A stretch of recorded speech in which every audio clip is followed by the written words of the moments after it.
They said the kid didn't make a peep. Not when they tied him up with chains. Not when they pulled him through the mud.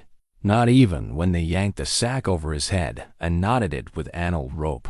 He just stood there, skinny as a stick covered in dirt from his toes to his forehead. Nachos, no name. Just a tag on his shirt that said, Lot 7. The guy running the auction didn't care. Quiet as a busted fence. He laughed. Hasn't eaten in 2 days. Might be slow, but he's got strong arms if you feed him. The crowd wasn't wowed. Looks sick, one guy grumbled. Bet he's trouble, another said. Too skinny, a third guy spat. Not worth a buck. Nobody bid until a guy in a dusty coat stepped it up. Didn't say a word. Just flipped a silver coin and hishened, caught it, and held it up. The auctioneer squinted. You bidding, mister? A nod. 1 coin? Fine, I'll take it. This kid's not earning me cash, just standing there. He pushed the boy forward. The kid tripped, caught himself, but didn't talk, didn't run, didn't cry. The cowboy turned, gently put a hand on the boy's back, and led him away from the crowd, slow and steady, like the kid was a scared puppy ready to dash. Nobody followed. Nobody cared, except maybe the boy. The man's name was Elijah Boone. Folks called him Dust. Dust rode alone. Didn't talk much, shot quick and straight when he had to, and vanish yet when he didn't. He'd seen tons of guys try to conquer the West and fail, but he wasn't trying to conquer anything. He just wanted peace and quiet. That's why it was weird when he took the boy with him. Even weirder, he didn't ask questions. Not yet. They rotted for an hour before Elijah stopped by a shady cliff bleached white by the sun. He made a little camp, lit a fire, cooked some weak coffee, and tossed a piece of jerky on the coals for the kid. The sack was still in the boy's head. He didn't take it off, like he was scared of what might happen if he did. Elijah sat on a log, sipping coffee from a tin cup, glancing at the boy. You can take it off now, he said, calm as can be. The boy didn't budge. Fine, do what you want, Elijah said, tossing him a water canteen. The boy caught it quick, super quick. His hands were dirty but steady. Interesting. Minutes passed. Then, slowly, the boy reached up, untied the knot, and pulled off the sack. Elijah didn't react, but his jaw tightened a bit. The boy had a scar from his left temple, too. His cheek fresh and ugly, like someone hit him with something sharp. But it wasn't the scar that caught Elijah's eye, it was the boy's eyes. They looked too old, empty yet bright, like windows that had seen too much fighting and not enough kindness. What's your name? Elijah asked. Silence. He tried again. Boy. Nothing. But the kid did something surprising. He reached into his torn shirt and pulled out a thin leather cord around his neck. On it was a small oval bronze thing, all sooty, a locket. Elijah leaned forward a bit. That means something to you. The boy held it tight. He nodded once. Elijah breathed out. All right, that's something. That night, the boy slept, curled up in a blanket by the fire. Elijah sat against a rock, rifle on his knees, hat low. He wasn't sleeping. He was listening. Something about the boy felt off. His silence wasn't normal. It was careful, trained, and trained kids don't end up at auctions by mistake. At dawn, Elijah cooked beans over the fire. The boy stirred but didn't get up. His fingers clung to that locket like it might vanish. Elijah poured 2 bowls. Eat, he said. Then we ride. No answer. But the boy ate, and when Elijah got on his horse and offered a hand, the boy took it. They rode south to a trading post by a canyon edge. Elijah needed stuffed flour, bullets, and now extra food. The boy rode behind him, arms around his waist, quiet, but alert. When they got to the trading post, Elijah got off first. Stay close, he said. The boy nodded once. Elijah turned toward the shop, but then he saw the boy freeze, staring at a man coming out of saloon across the street. Tall, skinny, black coat, eyes like sharp wires. The boy stepped back, breathing hard. Elijah noticed. You know him? He asked quietly. The boy didn't speak, but his shaky hand reached forth locket. Elijah stepped in front of him, blocking the view. Come on, he said softly. Time to go. They left the trading post without buying anything. That night at camp, the boy finally spoke. One word. Jonah. Elijah looked up from the fire. That your name? The boy nodded. All right, Jonah, Elijah said softly. Good to meet you. A pause, then a whisper. He's looking for me. Elijah didn't ask who. He didn't need to. This wasn't just a hurt kid. He was a hunted on. And tomorrow, someone was coming. Elijah Boone hadn't planned to stop. Not in Dry Gulch, not anywhere. He was okay with the idea that roads end in dust and quiet. But now, with the boy by his fire and fear in his voice, the road felt a lot less quiet. Jonah, that was his name. He said it like it was a secret, like it hurt to say. And once he started talking, it was like a dam broke. He's called Mr. Baylor, Jonah said that night, voice low, hugging his knees. He came to our town a year ago, said he was a preacher, but he wasn't. Elijah didn't talk, just poked the fire. He took kids, said he'd train us, teach us, said God needed quiet kids woobied. Elijah's jaw moved, slow and silent. He hit kids who asked questions, locked them in a dark place safe. They cried, said it was a test for their spirit. And our parents? Elijah finally asked. Jonah didn't answer. The silence said it all. They gave me to him, he whispered. Said I wasn't theirs anymore. Elijah stared into the fire. The flames danced like old ghosts. How'd you get away? I ran. Jonah pulled it out. The locket again. I saw him hurt a little girl. Hammered us watch. That night, I waited till he was asleep. I took this from his chest. He wore it. Jonah nodded. It was hers. The girl he hurt. Elijah breathed out slow, like a fuse burning. Out. You know why that man was at the trading post, don't you? Jonah nodded. He's following me. He wants this back, or wants to make sure you don't talk. Both. The next morning, Elijah changed their path. He didn't say why, but Jonah got it done. Instead of going back to the flatlands, they went north through Red Rock Valley. It was tough, rough riding, but less likely to bring trouble. Elijah had one goal, keep the boy alive. He showed Jonah how to make a camp without a fire. No smoke, no tracks. How to find water by watching birds. How to hear riders before they got close. Jonah learned fast. Too fast for a regular kid. Who taught you to move so quiet? Elijah asked one night. Jonah shrugged. You don't get hit if they don't hear you. Elijah didn't say anything, but something inside him, something old and mad, started to wake up. They camped by an old canyon wall, under a horseshoe-shaped bend in the rock. Water trickled nearby. Cactus flowers bloomed red and yellow like bright paint.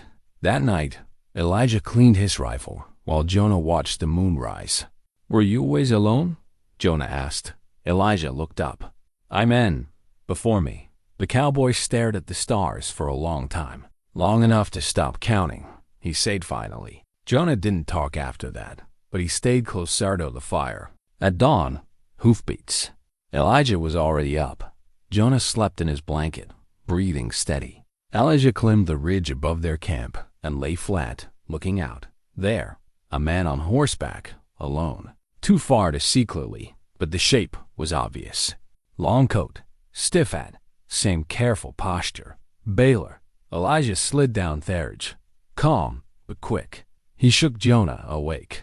Veget company, he said. The boy's eyes opened fast. I won't go back. You're not, Elijah said.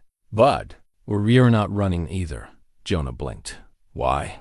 Because men, Elijah said, checking his rifle. All I understand one kind of answer. By noon, Baylor reached the canyon. He got off his horse slowly, like he was walking into church. His boots crunched on gravel. His black coat waved in the dry wind.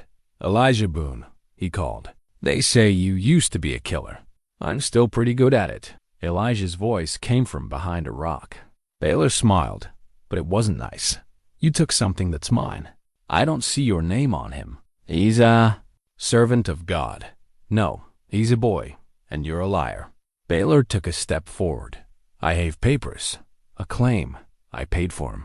So did I, Elijah said, but I didn't use a whip. Baylor's hand moved to his hip. That was enough for Elijah.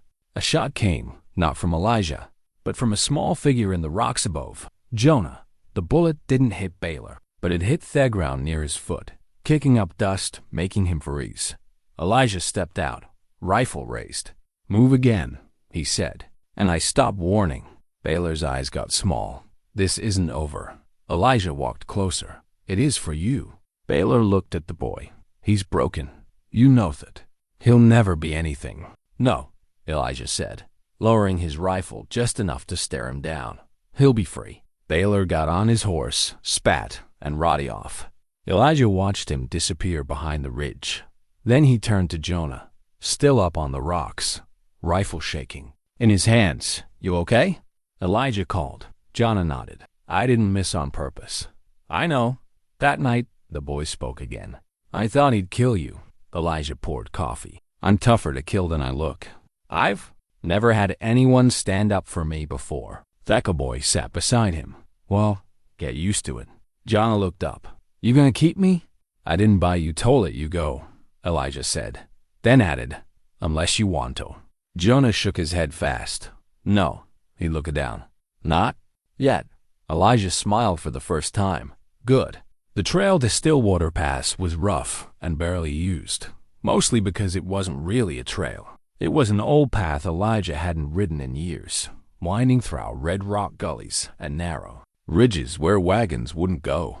Jonah rode behind him, arms tight around his ribs, the locket hidden under his shirt. The bruises on his back were fading, but he still jumped in his sleep sometimes.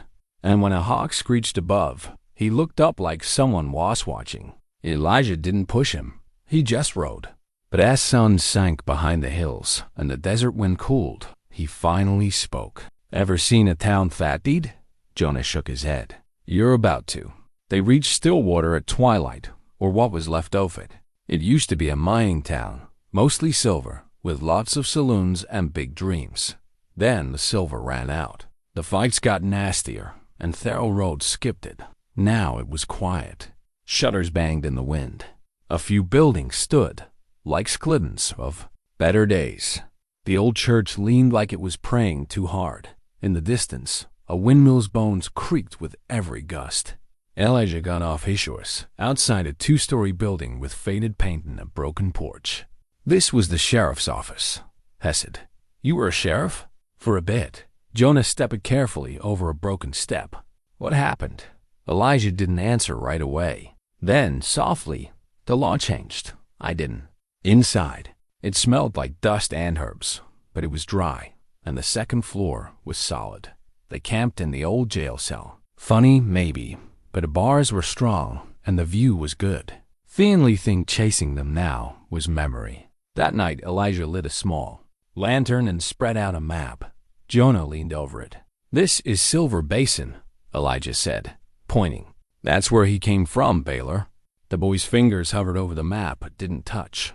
"You think he'll come back?" "Maybe," Elijah said. "Or send someone." Jonah swallowed. "I don't want to run forever." Then we stopped running.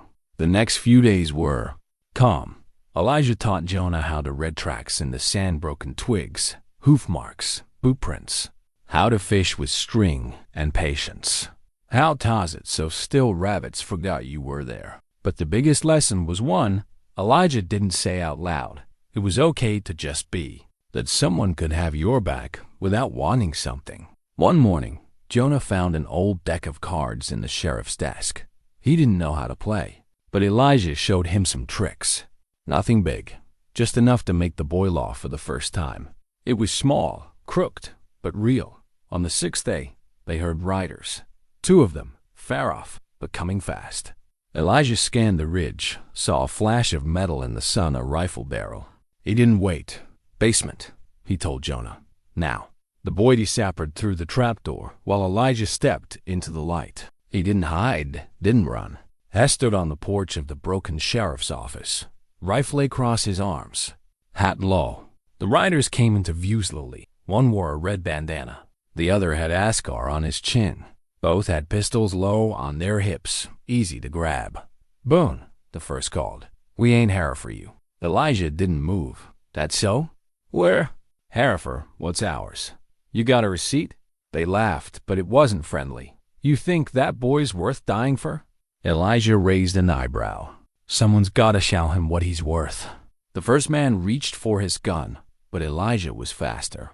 The shot echoed off canyon walls, loud and final. The second man froze. "I ain't drawn," he said quick. "Smart," Elijah replied. He tossed the rifle toward the ground. "What no?" "You ride back," Elijah said. "Tell Baylor Theboy's under my protection. If he sends anyone else—" Elijah stepped into the sun so the man could see his face.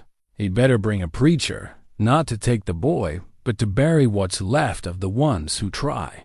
The man rode off fast and didn't look back. Jonah climbed out of the basement after the dust settled. He looked at the rifle and the blood on the rocks. Elijah sat on a step. "You okay?" he asked. The boy didn't answer. He just walked over and sat beside him. "I don't want to hide anymore." Elijah nodded slowly. "Thou shouldn't have to." Jonah turned the locket in his hands. "I don't know her name," he said. "The girl, the one he hurt." Elijah looked at him. "You want to find out?" Jonah met his eyes. "Yes." The grave was marked only by a stone and a rusty tin cross. On 'em, no dates. Just a patch of dry dirt under a cottonwood tree where the wind seemed to whisper. Jonah stood quietly, hands together, the locket swinging gently on its cord. "She was buried here," he said softly. Elijah stood nearby, arms crossed, eyes checking the horizon out of habit, not fear. After what happened in Stillwater, they hadn't seen another rider for days. The man Elijah let go must have delivered the message, but that didn't mean it would be followed. "You sure this is the place?" Elijah asked. Jonah nodded. "The preacher made us dig it. Said it was punishment for her sins." His voice shook. "She weighs only 6. Elijah took off his hat, looked down. The silence between them felt heavy, serious. "I still don't know her name," Jonah whispered. "You gave Haran when you took that locket," Elijah said. "And that's more than anyone else did." Jonah knelt, placed a wildflower, the only one they'd found inmost, at the base of the cross. "She deserve it better," he said. "We all do," Elijah replied. They spent a night in an old schoolhouse outside Mesa Hollow. The roof leaked in one corner, and something had nested in the bell tower, but the wall held, and it was dry. Elijah made coffee. Jonah fed the fire. Neither mentioned the rifle Elijah kept by his patrol mount, or how he checked the door 3 times before resting. They both knew it was coming. One last ride, one last fight, because guys like Baylor didn't forget, and they don't forgive. It happened 2 nights later. Just after midnight, a sound soft like leather boots on gravel. Elijah's eyes snapped open. His hand grabbed the rifle in one move. He didn't need to wake Jonah. The boy was already up, barefoot, locket in hand, staring at the door like hell did in his gut. "Stay down," Elijah said. Jonah shook his head. "No." Elijah stared at him. "All right then," he muttered. "But do what I say." Jonah nodded. The door burst open. Smoke, shouts, 2 men first, guns out. One went left, one toward the fire. Elijah shot the first in the chest. The second ducked too late and got it in the leg. He screamed, dropped his gun. But more were coming. From the back window, a guy climbed in. Jonah saw the glint of a knife. "Elijah!" howled. The cowboy spun, fired blind, but the guy was already past the gun. Then Jonah moved. Nothing, Dean. Just instinct. He grabbed the iron poker from the fire and swung hard. The man stumbled back, screaming as flames touched his coat. Elijah finished him with a clean shot, then silence. Smoke floated in the air. Bodies on the floor, 3 dead, 1 groaning. Jonah stood there, breathing hard, face smudged with soot. "You okay?" Elijah asked. Jonah nodded. But then a voice came from doorway, slow, cold, clapping. "Well, now," said Baylor, "ain't this sweet?" He stepped into the room. Same long coat, same dead eyes, but no smile this time. He held a revolver low loose in his hand. "I gave you a chance, Boone." "Twice. You gave him anything," Elijah said, stepping in front of Jonah. Baylor looked at the boy. "You're protecting him. Why?" "Y'all think he'll grow up and call you Dad. He's a broken man. Always will be." "I've seen broken," Elijah said. "He ain't it." Baylor raised the gun. Jonah didn't wait. He stepped out from behind. "Elijah, leave us alone," he said, voice shaky but strong. Baylor laughed. "Look at that. Found your voice, boy." I found my family. Elijah tensed. Jonah. But the boy kept going. You said I was nothing, but I remember her name. Baylor frowned. Her name was Clara, Jonah said. She was 6. She had freckles and hummed when she was scared. You killed her. Baylor's eyes flickered. Shut your mouth. She cried for her mama, and you laughed. The gun rose. But Jonah was faster, or Elijah was. The cowboy's rifle fired once. Baylor staggered, gum slipping from his fingers, shock frozen on his face. He dropped dead. The fire burned low. Elijah sat on the schoolhouse steps, cleaning his rifle. Jonah sat beside him, knees to his chest. You did good, Elijah said quietly. I was scared. So was I. Jonah looked up. What now? Elijah glanced at the horizon. Whatever you want. Jonah was quiet for a long time. Can we go somewhere green? Elijah blinked. Green? Where the ground doesn't crack when you walk. Where it rains sometimes. Where I can grow things. Elijah smiled. I think I know a place. Weeks passed, then months. In a valley far from railroads and war, a cabin went up. Jonah helped build it. Elijah showed him how to cut wood. Hammer nails straight. Keep roof tight for rain. They built a small barn, a corral. They even planted flowers near a stone marker. Clara, a name carved in wood, with a locket hanging from a nail above it. Some things deserve to be remembered. One night, Jonah sat on the porch. Elijah joined him, 2 cups of coffee in hand. You miss the road? Jonah asked. Sometimes. You ever wish you hadn't bought me? Elijah looked at him for a long time, then handed him a cup. I didn't buy you, he said. I saved you. Jonah smiled, and for the first time, he believed it.